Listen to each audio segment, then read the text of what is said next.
O sênior, na minha opinião, uma das maiores responsabilidades dessa pessoa, e é uma das coisas que a gente olha aqui pra dentro da Rocket, é uma pessoa que consegue fazer outras pessoas do time crescerem, né? Então, seja num pair programming ou qualquer outra coisa que tu faz, liderar pelo exemplo é uma das coisas muito importantes, assim. Então, como essa pessoa ali no primeiro momento, ela vai estar com muito medo de estar errando, vai estar com muito medo de não saber as coisas, de mostrar que ela não sabe, a pessoa que é mais sênior também, mostrar pra essa pessoa que ela também não sabe, que ela também erra, deixar dar erro, mostrar como resolver o erro, cara, assim, mostrar que tu tá travado em alguma coisa, isso pra uma pessoa que tá iniciando é muito bom.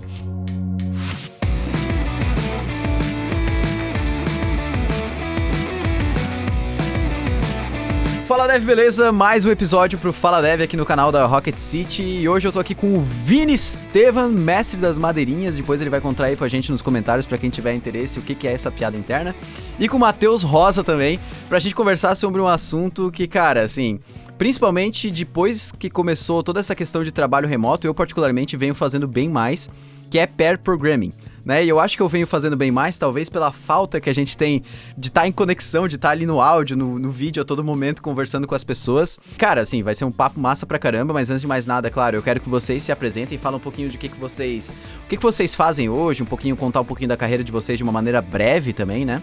Pode ser começando aí pelo Matheus. Matheus, manda pra gente. Fala, Dev, beleza? Sempre quis falar isso, galera. Tudo bom?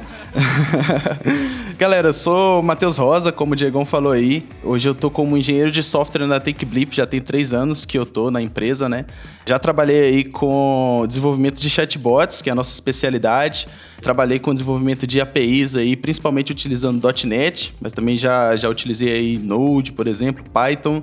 Já me arrisquei também um pouco no front-end aí, trabalhando com React, um pouquinho com Angular. E hoje, especificamente, eu tô como líder técnico lá na TakeBlip, tendo a oportunidade de liderar projetos, né, de 2 equipes.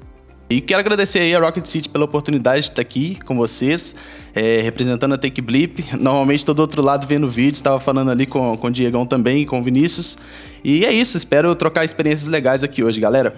Essa parada do, cara, Fala Dev, isso é uma das coisas que eu queria falar, que eu sempre tive vontade de falar, isso é uma das coisas que eu mais ouço, só perde para quando eu encontro presencialmente alguém e a pessoa sempre fala, cara, tu é muito mais alto do que eu imaginava, cara, meu Deus, eu ouço isso, meu Deus, assim, quem já me encontrou presencialmente sabe, porque a pessoa fala e eu falo, cara, eu ouço isso toda hora, cara. É muito louco, porque a gente fica na câmera, sempre parece que ou a gente... Tem uma galera da Rocket também, que eu achava que era mais alta é mais baixa, a galera que eu achava que era mais baixa é mais alta, sempre dá uma confusão desgraçada a hora que tu vai encontrar as pessoas presencialmente, né?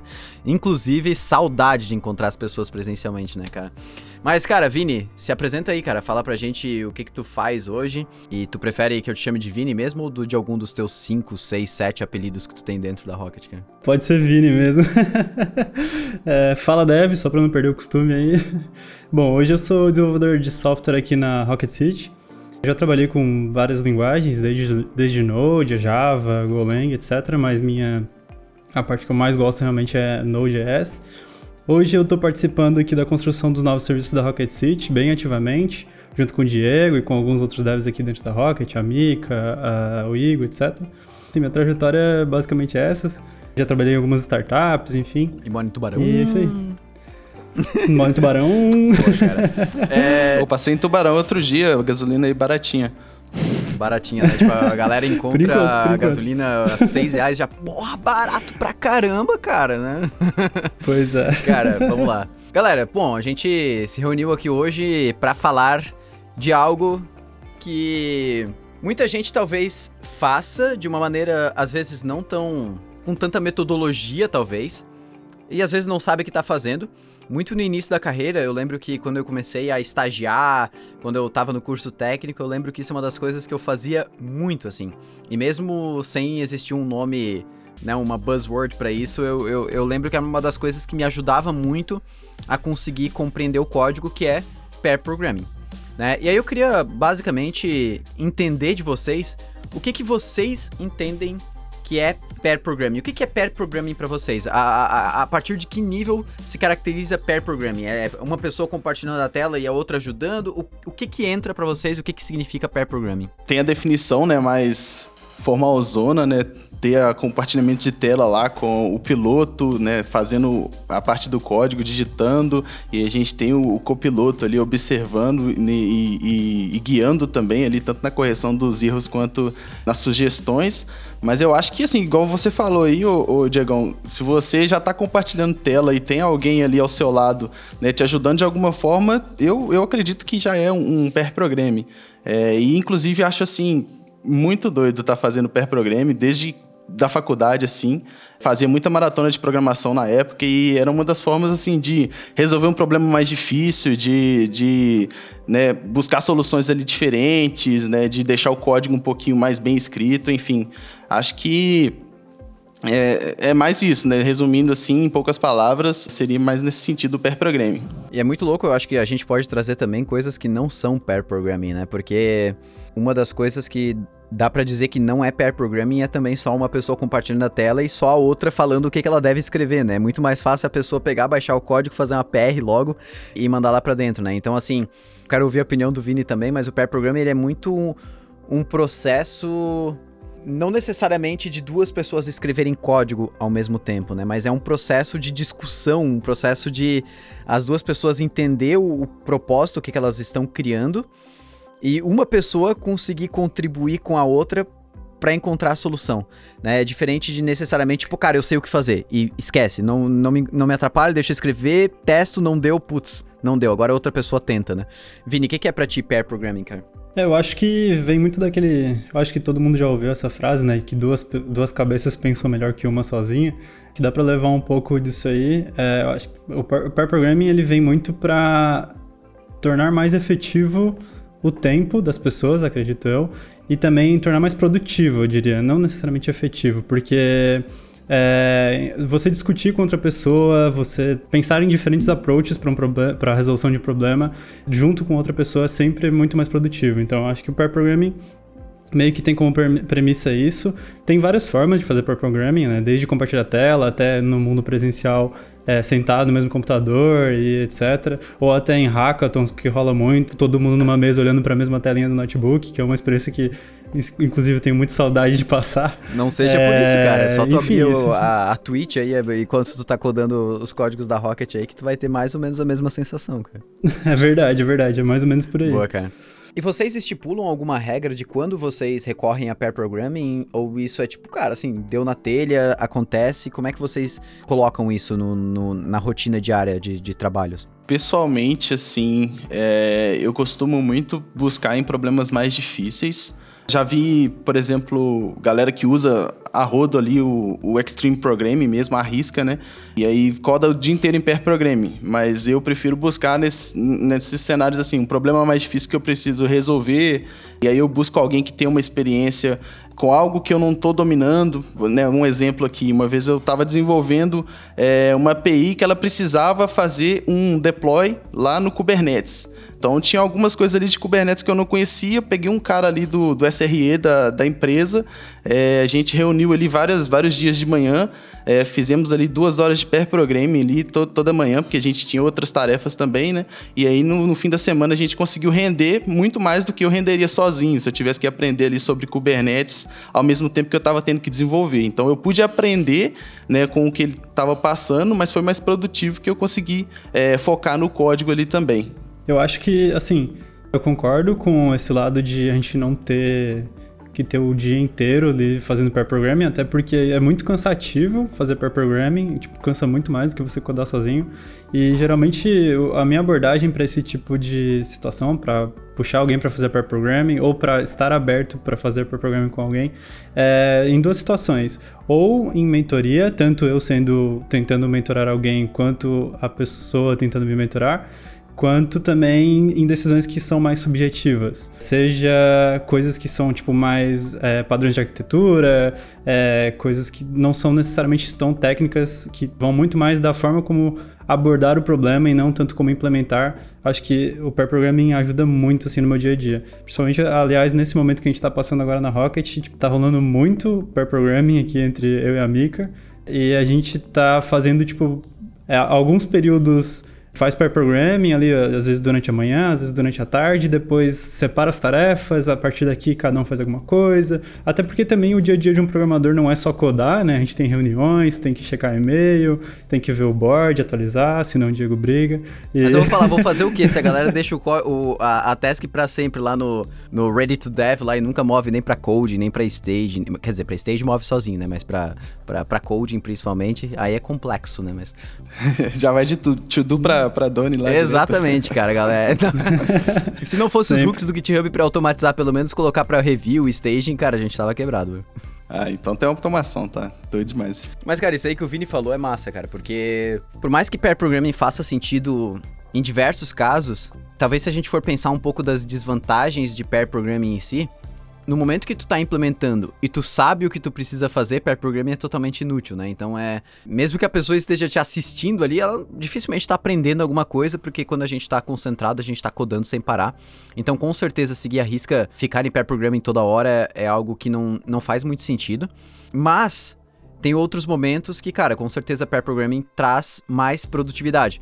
Porque deixar uma pessoa resolvendo um problema sozinho, o qual tu sabe que aquela pessoa talvez não vai chegar na melhor solução, e que aquela pessoa tá com muitas dúvidas, e muitas das vezes ela vai investir 2, 3 dias resolvendo aquilo, pra quando ela mandar a implementação não tá da maneira mais legal, isso também é burrice, porque por mais que tu tenha economizado o teu tempo não ajudando aquela pessoa, a pessoa perdeu 3 dias do tempo dela dando voltas e voltas pra colocar algo no ar que no final não foi satisfatório e que tu vai ter que ajudar essa pessoa de qualquer jeito a chegar no resultado satisfatório. Ou fazer um code review muito bem detalhado.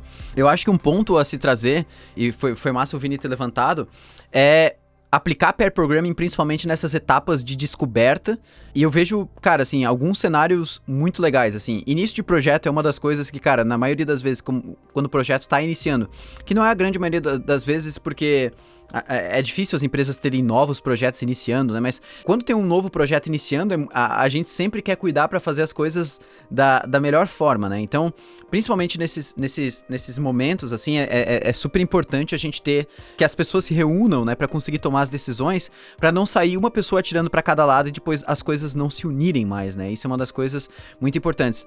E outro momento que eu vejo, assim, muito legal, talvez o pair programming aplicado, que é uma das coisas que a gente fez bastante aqui na Rocket, é no momento realmente de ter essas definições mais a nível de domínio, assim, né? Então entender quais vão ser as entidades da nossa aplicação, como é que a gente vai armazenar isso no banco, qual que vai ser a estrutura e tudo mais. E por mais que, assim, talvez grandes empresas tenham responsabilidades, pessoas com responsabilidades diferentes para cada uma dessas partes, a gente sabe que na maioria das empresas de tecnologia, quem toma essas decisões é a pessoa de desenvolvimento que tá lá na ponta construindo o produto. É a pessoa de desenvolvimento que toma as decisões de, cara, será que isso aqui vai ser uma tabela no banco? Será que isso aqui não vai ser uma tabela? E tomar essas decisões certas no começo, por mais que envolva mais pessoas pensando para tomar essas decisões, é melhor do que depois envolver mais pessoas para resolver o problema que aquilo pode gerar lá na frente por uma decisão mal tomada, né? Então isso é um ponto que realmente faz muito sentido, que pair programming, ele com certeza faz muito mais sentido para momentos que você está tomando decisões mais estratégicas do produto, né, de desenvolvimento do produto, do que necessariamente implementando algo, né? Eu acho que implementando realmente vem para esse caso de talvez uma tarefa complexa, ou a pessoa pegou uma tarefa totalmente fora do escopo de algo que ela já tenha trabalhado, um produto que ela nunca mexeu, alguma coisa assim que ela precisa entender como que aquilo é feito, né? E às vezes não é a melhor forma, não é só jogando aquilo na mesa da pessoa e falando se encontra aqui, e é bom tu quebrar a cabeça, né? Mas é bom quebrar a cabeça, mas tendo talvez uma pessoa ali do lado te mentorando, possa ser melhor ainda, né? O Matheus citou um pouquinho sobre como que o pair programming é abordado dentro de metodologias ágeis, né? Dentro do XP, principalmente. Isso foi algo que eu lembro que eu cheguei a estudar, né? A gente sempre ouve falar muito de Scrum e XP. Eu não sei se vocês sabem, mas o Scrum aborda de alguma forma essa parte de pair programming. Vocês têm conhecimento sobre alguma parte disso? Cara, como rito, não que eu saiba, assim, talvez, né, faça sentido ser alguma ferramenta também. Pelo menos na TakeBlip a gente utiliza o conceito do ágil, né? Então, assim, fica meio aberto as equipes, elas utilizarem o que for mais preciso, né? O que for mais interessante para cada equipe, para cada contexto ali de ágil mesmo. Então, por exemplo, o pair programming é interessante para a nossa equipe, a gente vai utilizar. Né? Então, assim, eu imagino que dentro do conceito ágil, com certeza está, né?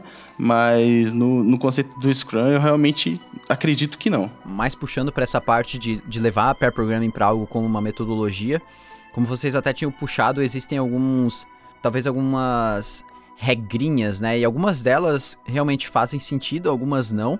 Eu lembro que uma das coisas que a gente fazia bastante com pair programming no presencial era ter a questão do navegador e fazer aquela questão da troca, né? Nunca ser apenas uma pessoa que está necessariamente ali na frente do computador, né?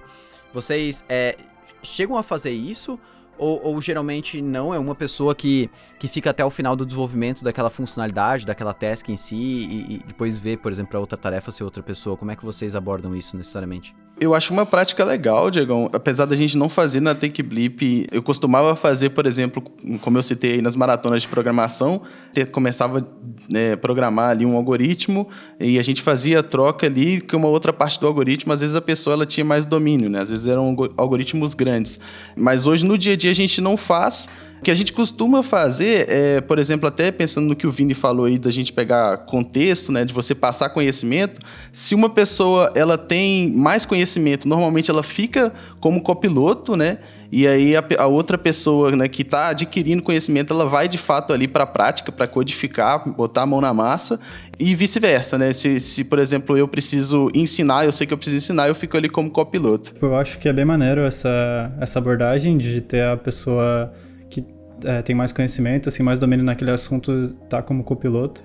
Isso é bem maneiro, assim, só que às vezes eu sinto que esse switch também pode começar ao contrário, dependendo do que for. Se é um assunto, às vezes, muito, muito complexo, é legal a pessoa que já tem um domínio começar a mostrar ali, nesse caso aqui a gente aplicou assim, assado, você implementa esses métodos aqui e tudo mais, e aí sim, tipo, passa pra pessoa entender. Acho que tem algumas coisinhas, assim, tipo, de regras que eu costumo seguir, mas não tanto em relação a essa questão do switch. É mais em, tipo, como abordar o pair programming em relação a quando eu tô mentorando alguém. Quando eu tô no papel de mentor do pair programming, eu tomo muito cuidado em como eu vou colocar as coisas que eu tô falando. Porque muitas vezes dá vontade de falar Apaga assim... essa linha, não, vai lá e escreve... Deu certo, valeu, tchau, vou desconectar aqui, tá ligado? Isso. Bota um if aí, bota um ponto e vírgula, esqueceu um ponto e vírgula lá, e, tipo, esse tipo de coisa, além de ser frustrante pra pessoa que tá sendo mentorada, porque, tipo, a pessoa acaba, tipo, parecendo que só tá sendo uma marionete ali na call. Também é um processo muito mais cansativo, igual vocês tinham comentado antes. Às vezes vale mais a pena o cara ir lá e abrir a PR ele mesmo, sabe? Cara, é bom que tu puxou isso aí, cara. E eu já vou emendar com a próxima pergunta, assim.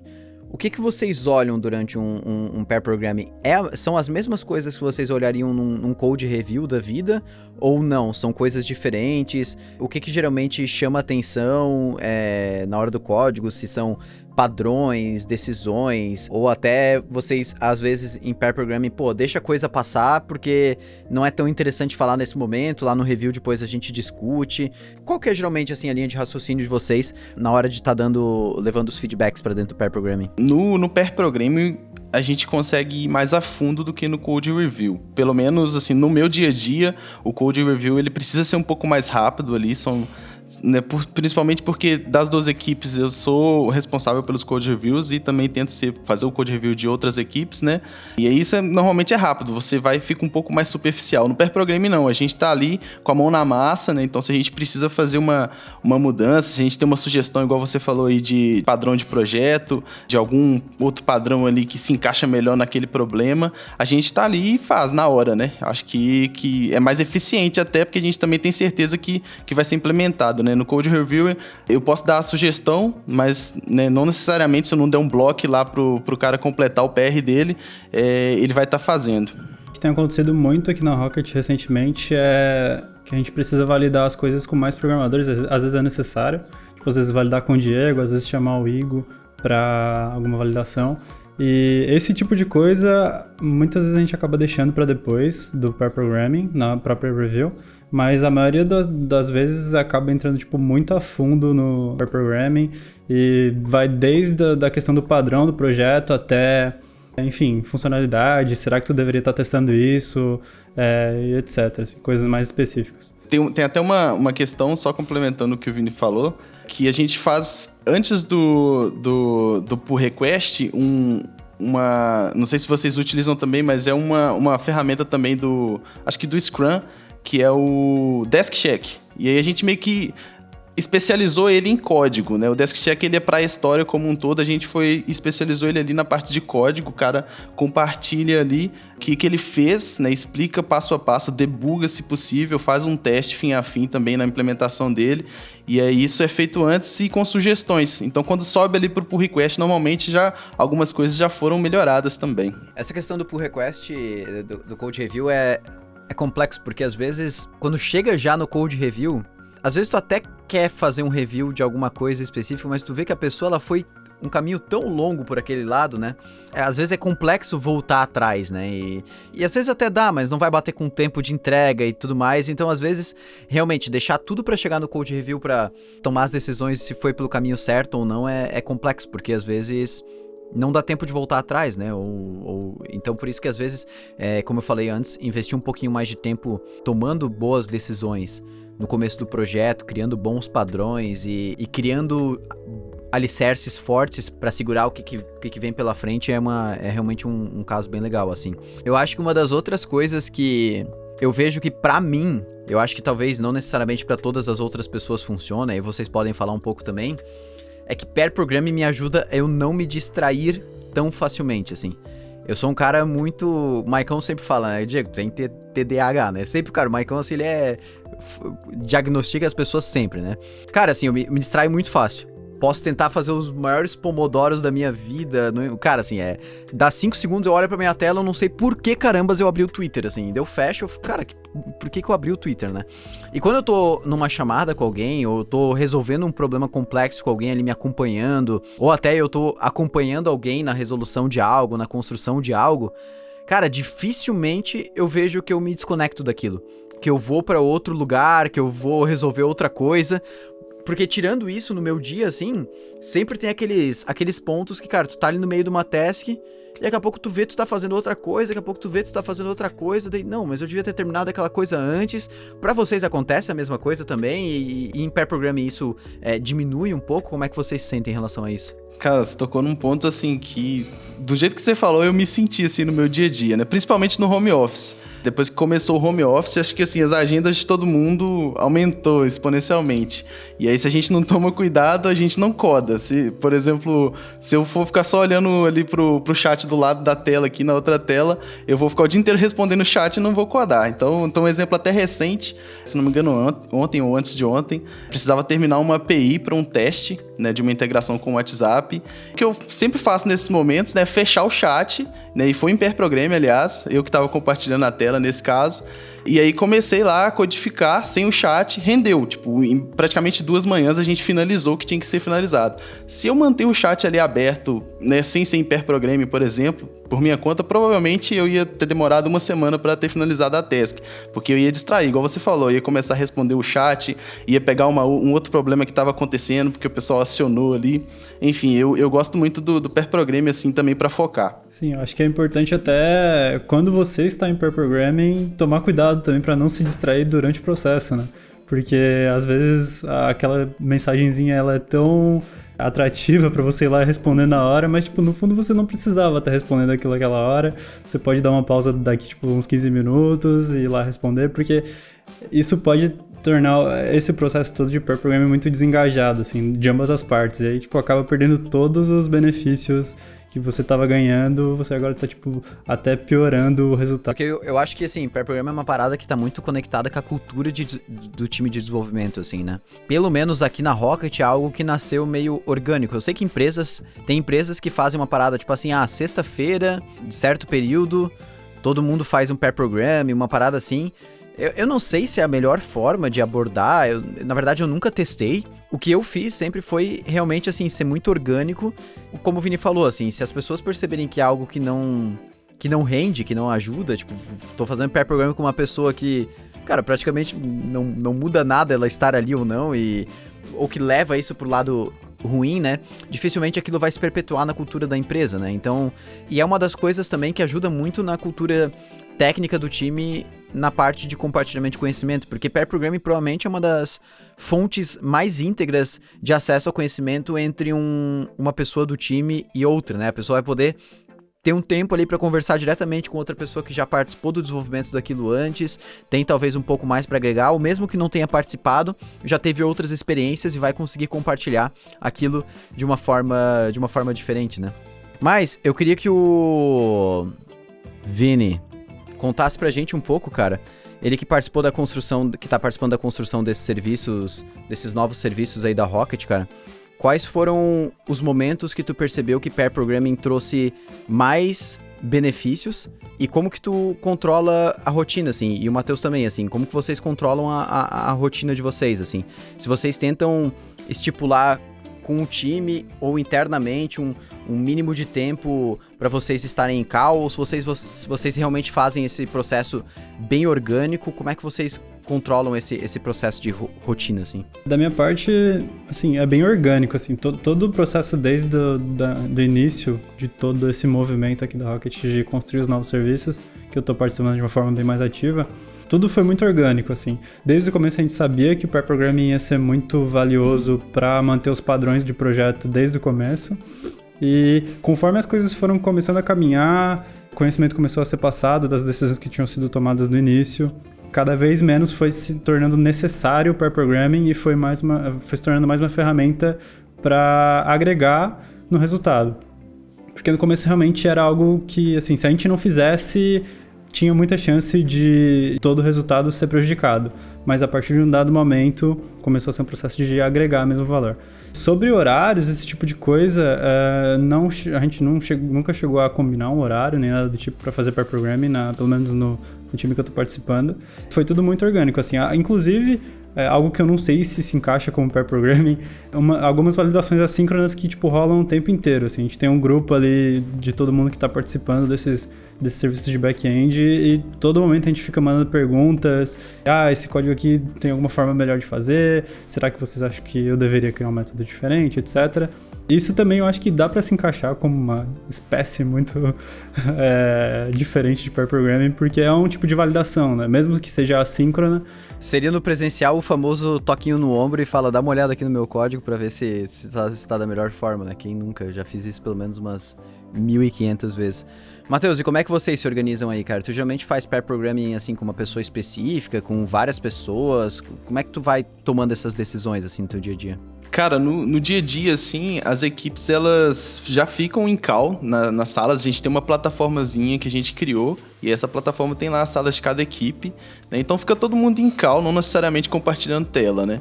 Mas aí, quando a gente precisa, né, ou aprofundar num problema, né, nesses casos todos que a gente já citou aqui, de que faz sentido o pair programming, aí a gente já tá ali, a gente fala, pô, tá aí online, né, é só falar, já tá na sala mesmo, e aí a pessoa, pô, eu vou compartilhar aqui, me ajuda com esse problema, e aí resolve junto. É igual vocês falaram mesmo, é muito orgânico, assim, da necessidade. Hoje mesmo, antes de entrar aqui para a Cal, fui fazer a daily, né, de um dos times. Normalmente eu não fico nas salas o dia todo, eu não consigo realmente, né, mas aí eu entro assim que dá, para poder estar fazendo ali, tirando algum tipo de dúvida da galera. E aí eu entrei, tinha lá alguém compartilhando tela. Basicamente uma das pessoas estava desenvolvendo o front e a outra estava desenvolvendo o back, né, e aí surgiram algumas dúvidas ali sobre a integração, como que uma coisa ia conversar com a outra, e aí eles compartilharam tela e começaram a fazer juntos ali a parte do front, a parte da integração com o serviço, né? E assim, isso é um exemplo que faz a coisa fluir melhor, assim, entendeu? Tem algumas rotinas nossas, por exemplo, a gente tem uma uma agenda de refactoring toda semana, né? E aí nessa agenda de refactoring normalmente entra o time todo, né? E aí a gente escolhe alguma solução nossa ali que a gente quer fazer uma refatoração, né? Eliminar um débito técnico que tenha ficado. Aí sim a gente faz todo mundo junto, mas normalmente é mais essa coisa da necessidade. E vocês veem, talvez, alguma das coisas que tem que se tomar cuidado na hora de tentar praticar pair programming? Tipo assim, vou começar por mim, assim. Uma das coisas que eu vejo é cuidar porque, assim, a gente como dev, talvez até mais em início de carreira, quando a gente vai fazer um pair programming com uma pessoa que talvez seja um pouco mais... que a gente enxergue que é uma pessoa mais experiente que a gente não quer errar, né? É muito difícil isso. Então, uma das coisas, assim, que eu acho que tem que tomar muito cuidado na hora de aplicar pair programming é entender que aquilo ali é um momento de troca mútua e que não necessariamente... a menos que esteja descrito que é isso, não necessariamente é uma pessoa ensinando para outra. É um momento de troca. Então, tu não tem que tomar cuidado, porque eu vejo que principalmente quem é mais júnior, que está participando de pair programming, se sente muito com medo, talvez, de fazer as coisas ali na frente e tá fazendo errado e a outra pessoa perceber. Só que daí esse medo não vai pra code review, por exemplo, né? Então, a pessoa, porque por causa do ao vivo ali, a pessoa tá com medo disso, né? Então, assim... eu acho que uma das coisas é a gente cuidar bastante pra não ficar com essa sensação, né? Entender que o pair programming é um processo realmente de você fazer as coisas, mesmo que não esteja da melhor forma, da maneira que você faria no dia a dia, e a pessoa tá ali pra contribuir, né? Vocês veem alguma outra coisa, além do que a gente já conversou aqui, de coisas que a gente tem que realmente tomar cuidado na hora de fazer pair programming? Cara, isso que você falou aí, né, do medo, foi real demais, assim, no início de carreira, viu? Eu era estagiário lá, aí às vezes ia compartilhar a tela, na verdade não tava em pandemia, então era muito realmente do lado ali, e aí eu ficava nervosão, assim, travava, não conseguia nem fazer uma linha de código direito, né? A pessoa ficava realmente me guiando totalmente. É um dos desafios aí, pelo menos quando você tá iniciando mesmo. Uma dificuldade também do pair programming, né, que a gente tem é a questão do tempo, né? Querendo ou não, é o tempo de duas pessoas ali. Normalmente a gente não consegue fazer essas duas pessoas renderem de fato, né, em pair programming como dois tempos, né, duas vezes. Isso aí tem que ser bem negociado, eu acho, por exemplo, com as lideranças, né, com a gerência, a parte estratégica da empresa. A meu ver, tecnicamente é essencial, porque vai evitar problema, vai facilitar ali para você resolver um problema complexo, mas tem que ser bem alinhado, assim, eu acho que é um dos desafios também, bem alinhado com as lideranças estratégicas da empresa. Esse ponto que você falou em relação ao medo, cara, eu confesso que até hoje eu ainda fico bem mais nervoso quando eu tô compartilhando a tela do que quando eu tô codando sozinho. Sai um monte de palavra errada, eu deleto um monte de linha, assim, parece que a gente perde 50% da capacidade de pensar, né, quando tá compartilhando a tela. Exato. E aí, tipo, eu acho que um dos papéis também da pessoa que tá ali como observador, ou enfim, das duas pessoas que estão no pair programming é tornar aquilo um ambiente agradável, assim, tipo, deixar o ambiente leve. Tipo, não é nenhum tipo de teste, a não ser que seja, tipo, mesmo, né? Deixar bem claro que, cara, a gente só tá aqui pra realmente fazer uma troca, resolver esse problema junto e ir pra frente, sabe? A parte da comunicação é muito importante, assim. Da nossa área tem um certo estigma aí de devs não saberem se comunicar direito, né? Mas isso vem mudando muito com o tempo. Mas, assim, isso é algo que sempre tem que estar presente na tua cabeça, de que, cara, ali tem outra pessoa, ela provavelmente está nervosa porque ela está compartilhando a tela, ou você está compartilhando a tela e tem uma pessoa que está despendendo tempo para tentar te ajudar. Então, poxa, é muito essa troca mesmo ali, alinhar as expectativas de ambos. A gente chegou a citar, assim, né, vantagens do pair programming em vários pontos, mas é importante também trazer esses pontos, talvez de desvantagens, né, porque, cara, de certa forma ali, são duas pessoas e vai muito também de como a empresa enxerga isso, como o gestor enxerga isso, como as pessoas que estão ali, porque... cara, às vezes a pessoa entra na empresa, ela quer fazer pair programming, ela quer ajudar as outras pessoas, ela quer contribuir com a cultura técnica, quer levar todo mundo pro próximo nível, quer ajudar todo mundo a se desenvolver. Mas, cara, isso é um tempo que ela tá desprendendo, né? É um tempo que, claro, com certeza vai ser recompensado depois, mas às vezes a pessoa que tá gerindo ali aquela equipe não entende isso, né? Pô, pra mim não interessa se tu investiu 20 horas da tua semana ajudando outras pessoas a conseguirem entender melhor o produto, entender melhor o que foi desenvolvido ali, se tu não conseguiu entregar tuas tasks, de certa forma, tu não foi produtivo, né?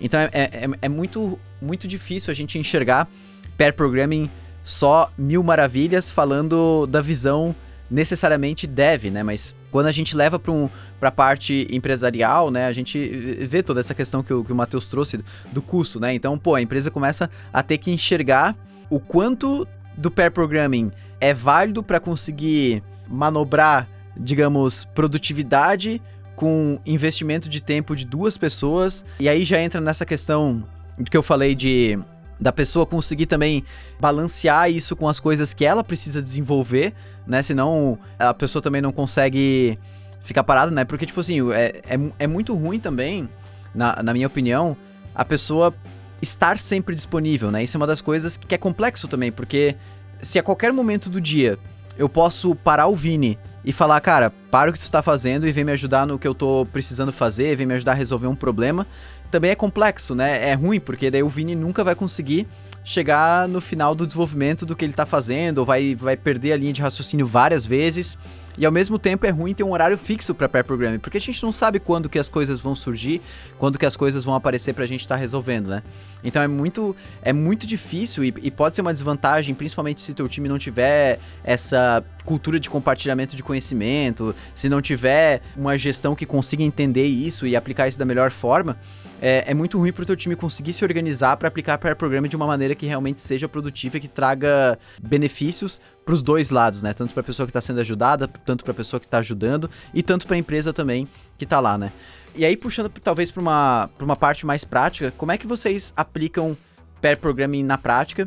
Tanto se vocês já praticaram no presencial, no online, que tipo de ferramenta vocês usam, ou se hoje vocês realmente, assim, só compartilham a tela, ou se tem níveis de pair programming baseado na dificuldade, ou no que vocês vão fazer. Como é que vocês lidam com isso? Que ferramental que vocês utilizam? Como é que é o formato, digamos assim, de pair programming? Normalmente, no home office, compartilhando tela mesmo. A gente já testou umas ferramentazinhas, tem o Live Share, se eu não me engano, do Visual Studio, mas a gente não usa no dia a dia, a gente testou, mas ficou muito mais natural, assim, realmente o compartilhamento de tela, até pelo fato de que a gente não faz muito as trocas, né? Eu acho que as trocas, elas ficam mais fáceis se você estiver usando ali alguma ferramenta específica, e no presencial era muito a questão de sentar do lado mesmo, né? Como você disse ali, bater no ombro do dev amigo ali para poder estar te ajudando, e aí um senta do lado do outro e se ajuda.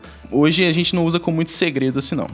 Eu cheguei a testar o Live Share também, a gente chegou a utilizar um pouquinho aqui na Rocket, mas alguns problemas foram surgindo, principalmente em relação à conexão, esse tipo de coisa, às vezes acabava caindo, era muito frustrante.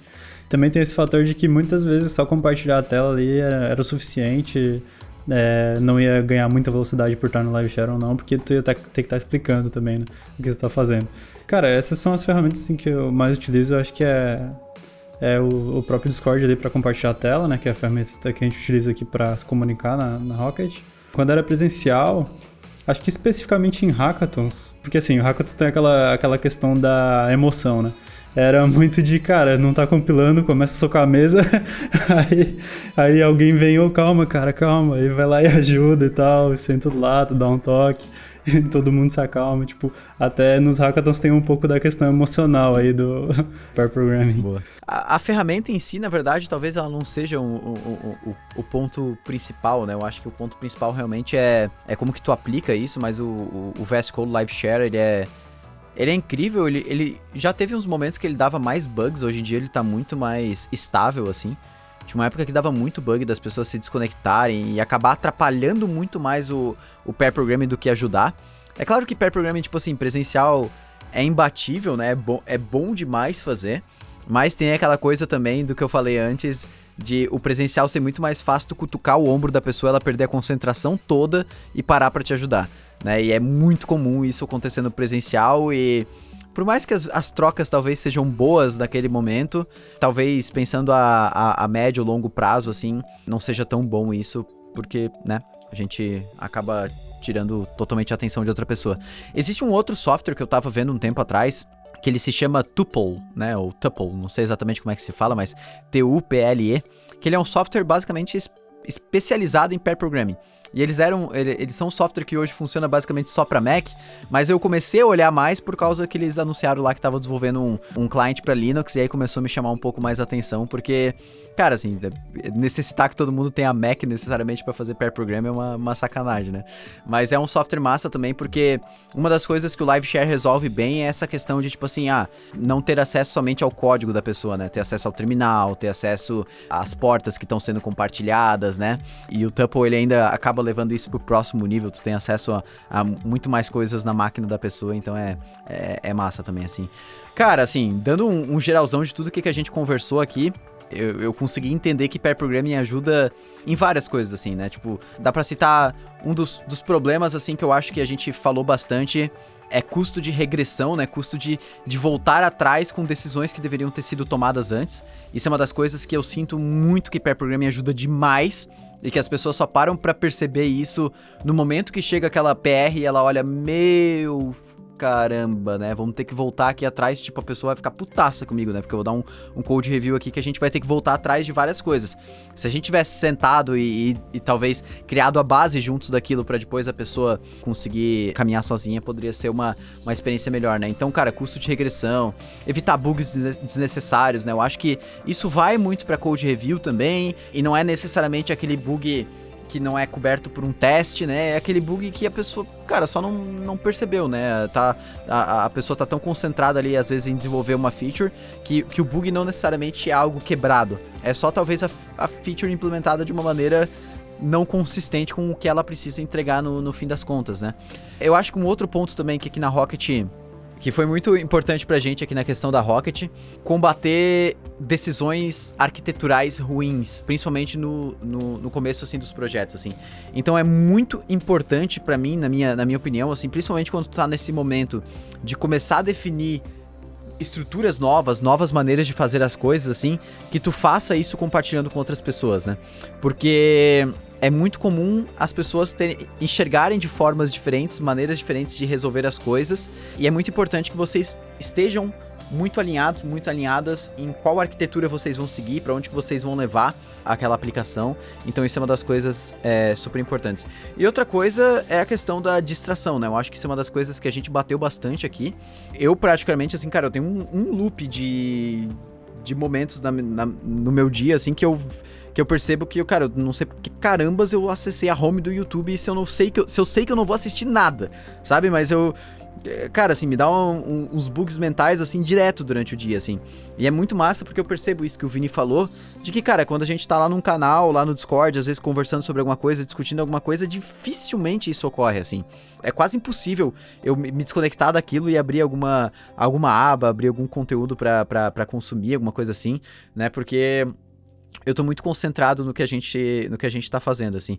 Mas, cara, galera, assim, eu acho que não tem muito o que a gente estender aqui e ficar entrando em outros pontos. Cara, assim, eu queria que vocês dessem uma geral, talvez, pra quem... Principalmente pra galera que tá mais iniciante em programação, entender um pouquinho sobre a importância disso e como que essa galera pode dar os primeiros passos, talvez, na realização de pair programming. Se vocês recomendam essas pessoas já fazerem pair programming com pessoas que são tecnicamente muito mais sênior, ou se pair programming é válido até entre pessoas que estão em níveis muito semelhantes. Como é que funciona isso pra vocês?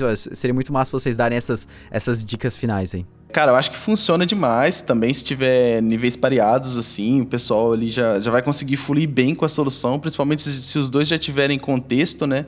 Aí realmente vão ser duas cabeças, né, pensando de fato ali, mas ao mesmo tempo, se você tá ali aprendendo ainda e quer alguém para te dar uma ajuda para você não ficar agarrado num problema, é fundamental você, né, compartilhar ali, mostrar o que você está fazendo. Com certeza vão vir dicas legais, assim, ou você está escrevendo um método de uma forma que poderia ser muito mais simples, ou às vezes é um código mais limpo que você vai poder fazer com aquelas dicas. Enfim, acho que em vários cenários vai ser interessante, né? Logicamente, cada você vai ter um pair programming de um nível diferente, uns mais produtivos, outros menos, uns mais para você aprender, outros mais para você ensinar. Então vai do contexto de cada situação. Se for dar uma dica assim para quem está realmente lá no comecinho, é uma coisa que eu gosto muito, né, e principalmente no início de carreira fiz questão de fazer, foi a maratona de programação, programação competitiva, e nela, assim, tive a oportunidade de realmente fazer pair programming durante todas as competições.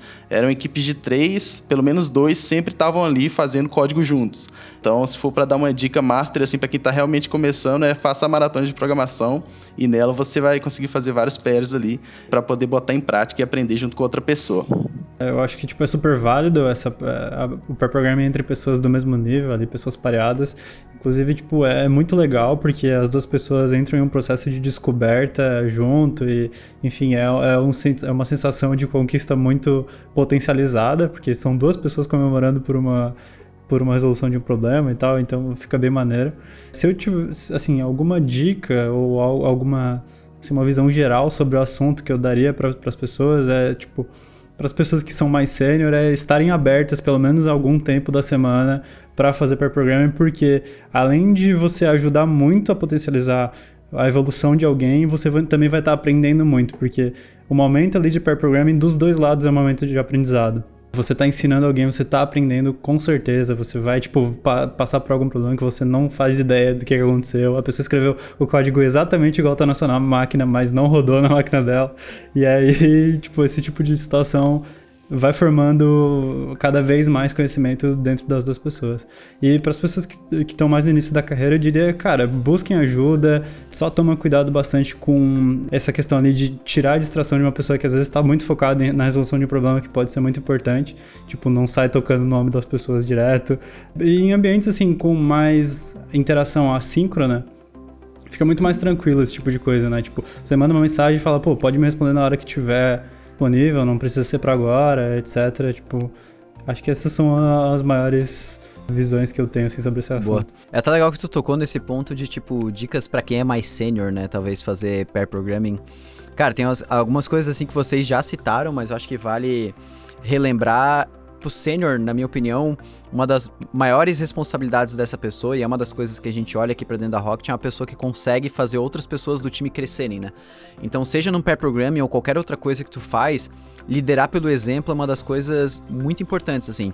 Então, como essa pessoa ali no primeiro momento, ela vai estar com muito medo de estar errando, vai estar com muito medo de não saber as coisas, de mostrar que ela não sabe, a pessoa que é mais sênior também, mostrar pra essa pessoa que ela também não sabe, que ela também erra, deixar dar erro, mostrar como resolver o erro, cara, assim, mostrar que tu tá travado em alguma coisa, isso pra uma pessoa que tá iniciando é muito bom, né? Eu lembro até, em alguns momentos, quando eu postei os primeiros vídeos no YouTube da Rocket, que eram vídeos mais, que eu não fazia cortes, assim, as pessoas falavam, cara, Diego, graças a Deus, obrigado por tu deixar esse 10 minutos tu corrigindo um erro pra eu ver que não sou só eu. E às vezes não é 10 minutos, né? Que nem eu tava falando pro Vini ali hoje de manhã, eu fiquei 1h30 num negócio resolvendo, cara, que tipo, bugou minha cabeça, assim, eu não fazia a menor ideia de como resolver aquilo, eu tive que ir pra, tipo, da deep web do GitHub pra conseguir resolver. Então quem é mais sênior, assim, tem que cuidar com essas coisas, assim. E outra coisa que eu acho que é muito importante em pair programming, além daquilo que o Vini falou, não utilizar um linguajar de tipo assim, faça isso. Cara, isso tá errado, isso não tá certo, tu devia ter feito isso. Isso aqui funciona de outra forma. Cara, assim, fazer perguntas talvez seja a melhor forma de tu fazer aquela pessoa que é mais júnior, que tá entrando ali, conseguir entender melhor o que tá acontecendo, né? Isso é uma das coisas que eu faço bastante, e às vezes, assim, eu já encontrei o problema. Tipo, eu já sei exatamente qual que é o problema, mas eu não vou falar, cara, o problema tá aqui. Eu falo, cara, tá vendo essa informação, cara? Da onde que tá vindo isso? E a pessoa, isso aqui tá vindo da chamada API que eu faço. Tá, mostra o resultado da chamada API aí, então. Ah, tá ali, ó. Cara, agora compara. E a pessoa vai vendo, ela entendeu qual que foi o processo pra entender aquilo que tá acontecendo e fazer as mudanças, assim, né? E, cara, outra coisa, assim, pra finalizar, que eu acho que é super importante pra quem é mais sênior, a pessoa já tá com medo. Não adianta tu assustar ela ainda mais. Não adianta tu abrir o teu Vim, executar 36 comandos, mudar o código todo, executar 60 shortcuts que tu tem configurado na tua máquina, que automatizam vários processos ali dentro, cara, isso não necessário, tu não tá fazendo a pessoa aprender mais, né? Então é muito melhor a pessoa que é mais sênior se adaptar ao ambiente da pessoa que é mais júnior pra fazer o processo de pair programming do que o contrário, né? Então, pô, se a pessoa tá acostumada às vezes com VS Code, por mais que você seja um mestre do Vim, sei lá, ou qualquer coisa assim, cara, às vezes você se ambientalizar de uma maneira que a pessoa consiga entender o que você tá fazendo, talvez seja melhor do que fazer as coisas de uma maneira acelerada que assuste ainda mais a pessoa na hora que ela tá recebendo um pair programming, principalmente nesses casos onde a gente tem uma pessoa mais sênior conversando ali, trocando experiências com uma pessoa mais júnior em si, né?